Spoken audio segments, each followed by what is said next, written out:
Assalamualaikum warahmatullahi wabarakatuh. Terima kasih kepada audiens sudah menyempatkan waktunya untuk kali ini. Baik, kami dari kelompok 1 mata kuliah Manajemen Program Komunikasi yang diampu oleh Bapak Novialdi. Tujuan kami untuk membuat kegiatan ini adalah tugas akhir dari mata kuliah Manajemen Program Komunikasi, di mana kami di sini memberi materi mengenai agrowisata. Untuk agrowisata ini sendiri, pertama akan dijelaskan oleh Anissa Permatasari. Kepada Anissa, Pengembangan agrowisata. Sektor pariwisata memiliki peluang yang cukup menjanjikan karena selain sebagai salah satu penghasil pertumbuhan ekonomi pariwisata, sektor pariwisata juga diharapkan dapat berpeluang untuk menjadi pendorong pertumbuhan sektor pembangunan lainnya, seperti sektor perkebunan, pertanian, perdagangan, perindustrian, dan lain-lain. Sementara dalam sektor pertanian, salah satu unsur yang belum tergarap secara optimal adalah agrowisata.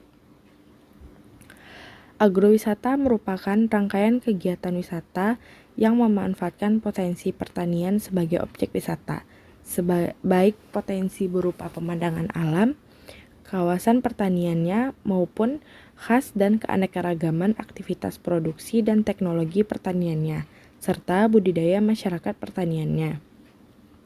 Pengembangan aktivitas agrowisata secara langsung dan tidak langsung akan meningkatkan persepsi positif petani serta masyarakat akan arti pentingnya pelestarian sumber daya lahan pertanian. Agrowisata tidak hanya menawarkan keindahan pemandangan alam, udara segar, tetapi juga dapat berperan sebagai media produksi produk pertanian dan menjadi media pendidikan masyarakat. Manfaat agrowisata. Yang pertama, meningkatkan nilai estetika dan keindahan alam. Yang kedua, memberikan nilai relaksasi. Yang ketiga, meningkatkan kegiatan ilmiah dan pengembangan ilmu pengetahuan.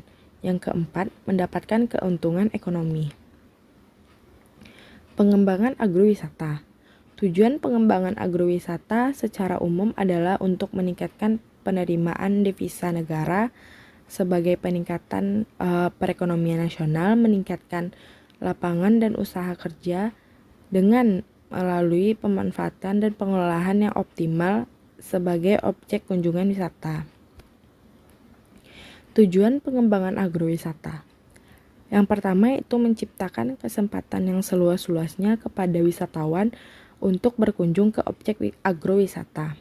Yang kedua, menciptakan iklim berusaha yang baik kepada para pengusaha di bidang agro dan pariwisata di dalam penyelenggaraan agrowisata. Yang ketiga, menciptakan pola pemasaran terpadu agrowisata. Yang keempat, mengamankan dan melestarikan keberadaan dan citra produk pertanian serta salah satu diversifikasi produk wisata Indonesia. Media komunikasi dalam pengembangan agrowisata. Media komunikasi merupakan hal yang menjadi perpadu konsep komunikasi dan manajemen yang digunakan pada macam-macam settingan komunikasi. Perencanaan program komunikasi adalah upaya untuk merancang dan pelaksanaan suatu program komunikasi untuk mengkampanyekan, mensosialisasikan, atau mempromosikan suatu produk, baik itu produk barang, jasa, ataupun lembaga, kepada khalayak sasarannya dengan harapan tercapainya tujuan yang telah diterapkan. Yang kedua yaitu awareness. Dalam suatu kegiatan komunikasi pemasaran, diperlukan suatu kegiatan komunikasi pemasaran yang efektif agar informasi yang disampaikan dapat tercapai dengan baik kepada masyarakat. Komunikasi dinilai efektif bila rangsangan yang disampaikan dan dimaksudkan oleh pengirim atau sumber berkaitan erat dengan rangsangan yang ditangkap dan pengertian yang diberikan oleh penerima. Pengukuran hasil komunikasi pemasaran dapat dilihat dari dampak komunikasi pemasaran terhadap khalayak sasaran, seperti kesadaran khalayak terhadap pesan yang disampaikan, frekuensi khalayak menerima bentuk komunikasi pemasaran, dan bentuk sikap atau perilaku khalayak. Pemanfaatan media komunikasi. Pengetahuan dapat diperoleh dari berbagai sumber, salah satunya melalui pemanfaatan media komunikasi. Pemanfaatan media dikenal dengan keterdedakan media sebagai kondisi orang diterpa oleh isi media, atau isi media menerpa dan mempengaruhi khalayak. Menurut Romans 2006 mendefinisikan keterdedakan sebagai proses pada diri seseorang untuk mencari pesan yang dapat membantu mereka dalam menentukan sikap. Pengembangan teknologi informasi dapat digunakan untuk menjembatani informasi dan pengetahuan agar dapat dimanfaatkan orang banyak. Begitu juga dengan komunikasi digital. Menurut Service 2008 menyatakan bahwa akses terhadap komunikasi digital dapat membantu meningkatkan dan memperbesar partisipasi masyarakat. Baik, terima kasih. Saya kembalikan kepada moderator. Baik, terima kasih kepada Anissa Permatasari yang udah menjelaskan atau menjabarkan materi mengenai agrowisata. Selanjutnya, kami di sini akan menayangkan sebuah video contoh dari agrowisata itu sendiri. Mungkin kepada moderator bisa bantu untuk menayangkan videonya.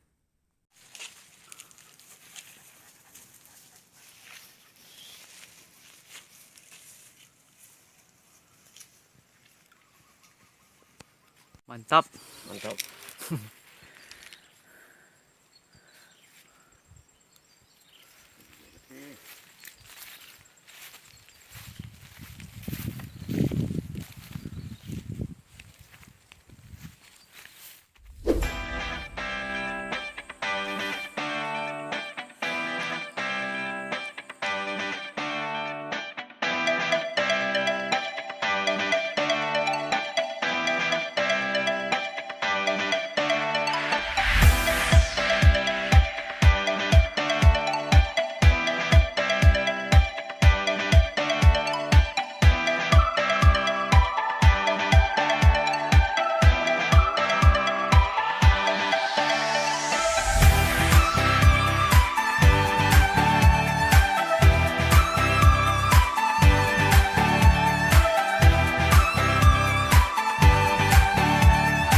Sudah mulai berbuah.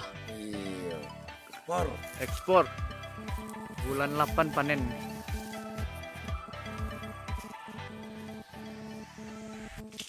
Jati namanya masalah. Jati.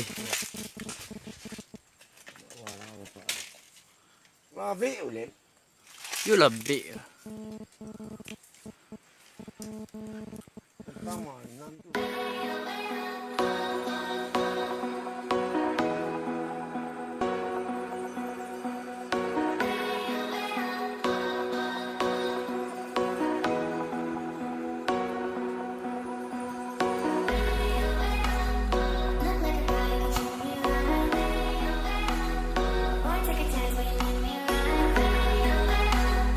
I could be the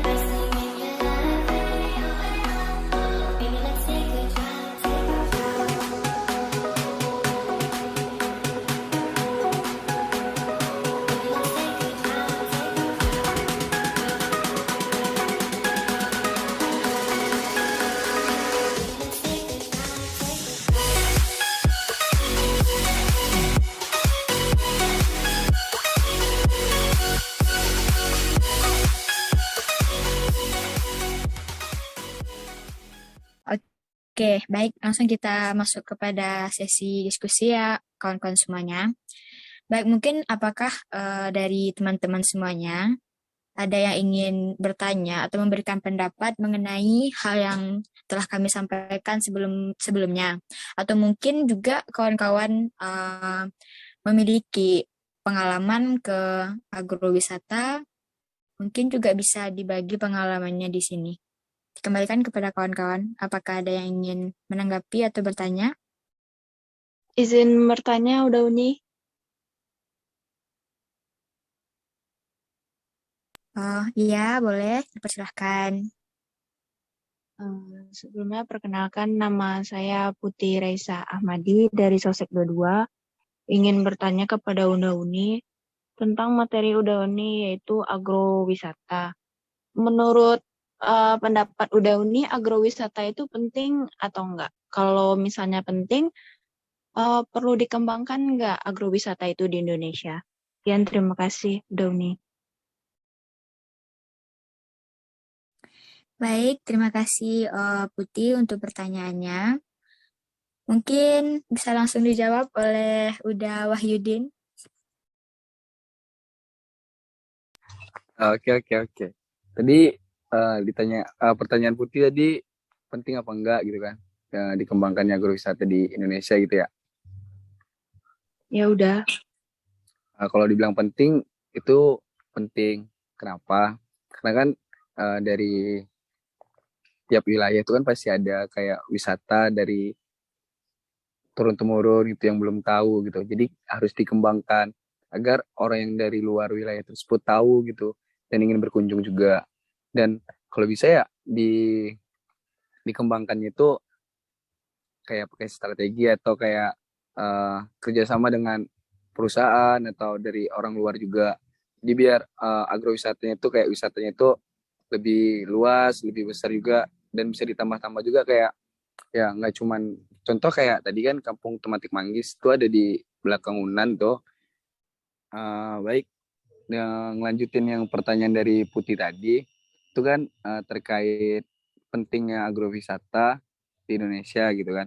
Penting apa enggaknya gitu ya? Halo, kedengeran nggak Iya suaranya? udah. Kalau misalnya pengembangan agrowisata di Indonesia itu kan penting. Kenapa penting itu karena pengembangan agrowisata itu dapat memberikan edukasi kayak pengetahuan tentang dunia pertanian. Itu bisa juga kayak budidaya pertanian juga.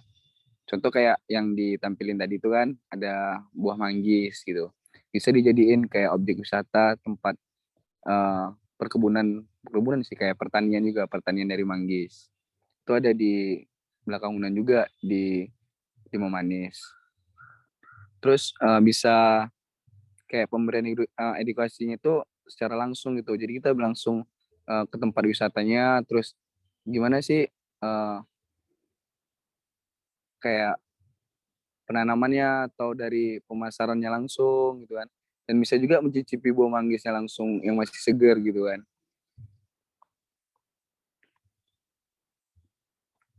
Mungkin kayak manfaat lainnya lah kan, kenapa penting gitu pengembangan agrowisata di Indonesia juga. Itu bisa kayak jadi sumber pendapatan juga bagi petani atau yang memiliki wisata tersebut atau masyarakat sekitar lah. Bisa juga berdagang, bisa juga jualan yang lain gitu kan. Jadi bisa jadiin sumber pendapatan juga bagi masyarakat sekitarnya. Itu sih, mungkin ada tambahan dari Rahma atau Nisa, mungkin boleh ditambahin.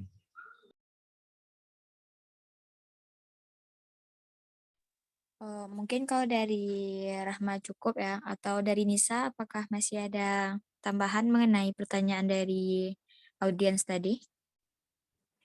Cukup dulu Rahma. Oke, kita cukupkan ya untuk pertanyaan dari Putih tadi. Selanjutnya, bagi kawan-kawan yang ingin masih bertanya mengenai apa yang kami sampaikan tadi, atau juga memberikan apa ya, sebuah pandangan mengenai agrowisata yang mereka yang pernah kawan-kawan temui juga Mungkin dikembalikan kepada audiens. Apakah masih ada?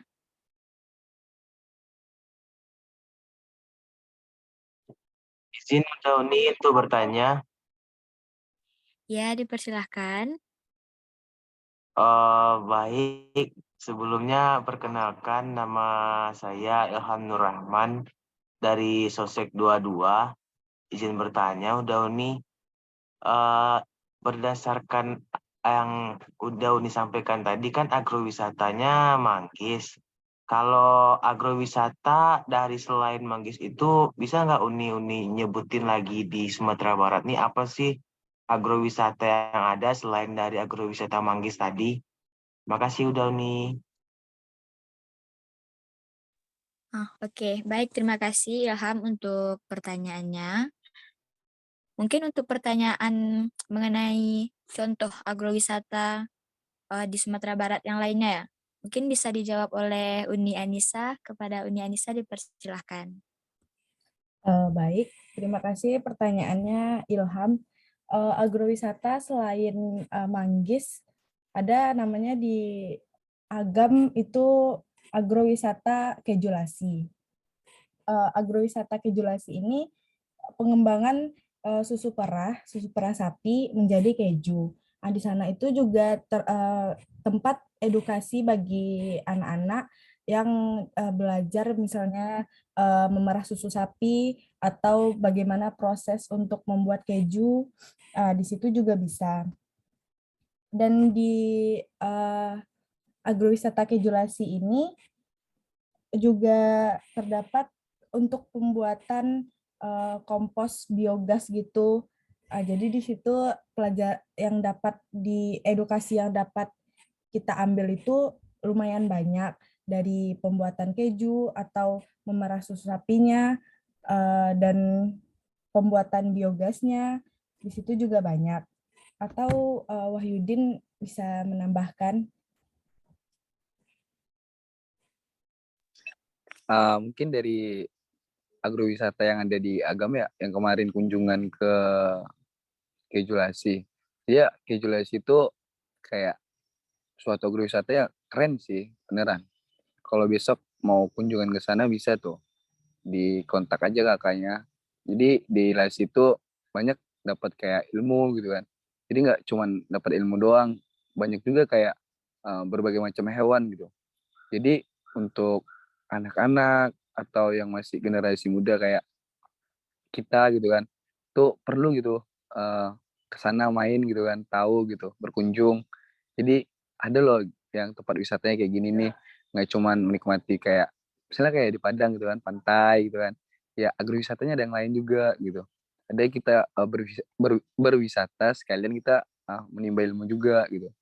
Jadi di sana tuh kan udah dijelasin juga tadi sama Uninisanya kayak uh, gimana sih cara apa merah susu dari apa sapi gitu kan. Pasti ya teman-teman kayak udah umur segini ini pasti ada juga yang belum pernah gitu kan. Atau pengen nyobain gitu kan. Gimana sih gitu caranya gitu kan. Terus ada juga dari pengolahannya juga gimana dijadiin keju gitu. Terus kayak pemandangannya juga bagus. Jadi emang bener-bener uh, lengkap lah gitu. Jadi agrowisata dan dari masyarakatnya juga di sana kayak mendukung gitu dari agrowisata kejulasinya sendiri. Tapi kalau misalnya yang kurang sih itu dari jalannya mungkin sih ya jalannya agak jauh gitu nanjak ke atas tapi masih bisa di apa namanya pakai motor pakai mobil masih bisa sih jadi ya is okay aja gitu mungkin sekian kembaliin ke Rahma moderator.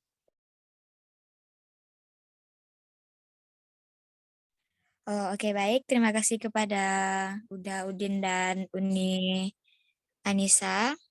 Apakah dari Uni Anissa masih ada penambahan atau sudah bisa dicukupkan? Cukup Uni Rahma. Oke. Mungkin dari pertanyaan Ilham udah terjawab ya. Contoh lain dari agrowisata selain dari Kampung Manggis itu tadi, yakni itu ada Kejulasi yang tepatnya itu ada di Canduang, Kabupaten Agam. Bagaimana Ilham? Apakah masih ada pertanyaan atau tanggapan? Baik, Udaoni, terima kasih. Jawabannya saya terima, Udaoni. Baik, terima kasih Ilham. Selanjutnya untuk kawan-kawan, apakah masih ada yang ingin ditanyakan kepada kami sebagai pemberi materi atau juga pemberian pemberian suatu tanggapan lah kepada kelompok kami? Mungkin bisa dikembalikan kepada audiens. Izin Udaoni bertanya. Oh iya deh, dipersilahkan. Perkenalkan sebelumnya Udaoni, nama saya Tria Ananta Almi dari Sosek 22 ingin bertanya. Kan dari banyaknya agrowisata ini kan banyak tuh nih yang kayak nggak seimbang nih, kayak semakin berkembangnya agrowisatanya tuh kayak nggak itu kayak merusak pelestarian lingkungannya nih. Jadi gimana gitu kayak dalam agrowisata itu pendapatan pendapatan yang didapat oleh pemilik agrowisata itu seimbang dengan pelestarian lingkungannya.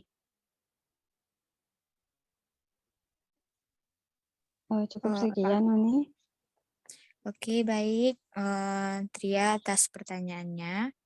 Apakah dari Uda Uni ada yang bisa memberikan jawaban dari pertanyaan Tria? Izin Rahma. Iya, Udin dipersilakan.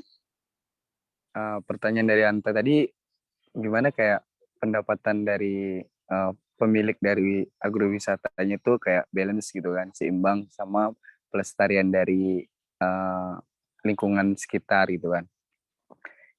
Itu ya gimana ya, dari contoh kayak dari kampung tematik Manggis tadi. Jadi kan dalam pengembangan agrowisatanya kan pasti banyak pengunjung tuh ya, pengunjung yang dari luar kota atau luar daerah gitu kan, otomatis kan rame gitu kan. Misalnya kayak pengunjung nih datang terus sama keluarga, otomatis kayak dari contoh kecil lah, kayak dari sampah gitu kan, pasti banyak berserakan gitu kan, otomatis bakal merusak lingkungan juga gitu kan, sampah berserakan. Jadi dari apa namanya, dari pemilik agrowisata tematik Manggis itu ya kayak menyiapkan dari tong sampah atau tempat untuk pengumpulan sampahnya, atau diarahkan mungkin dari cara yang kayak gitu tuh bisa ya kurang lebihnya menjaga melestarikan juga. Dan udah jadi gimana ya, udah jadi emang seru lah pas nih. Udah jadi apa namanya, kayak udah pemanfaatannya aja gitu untuk pengembangannya sendiri. Mungkin ditambahin dari teman-teman yang Dari Uni Anissa, apakah ada tambahan? Cukup dulu. Oke, mungkin dari Uni Anisanya juga cukup ya. Dikembalikan kepada Tria tadi yang bertanya bagaimana, apakah ada tanggapan? Terima kasih udah Uni atas jawabannya. Mungkin jawabannya bisa saya mengerti udah Uni. Oh, baik. Mungkin untuk sesi diskusi, kami dari kelompok penyaji mencukupkan dari beberapa pertanyaan tadi. Terima kasih kepada audiens yang sudah bergabung kepada kepada presentasi kami pada kali ini. Mungkin saya dari moderator minta maaf apabila ada kesalahan. Saya cukupkan. Assalamualaikum warahmatullahi wabarakatuh. Waalaikumsalam warahmatullahi wabarakatuh. Waalaikumsalam warahmatullahi wabarakatuh.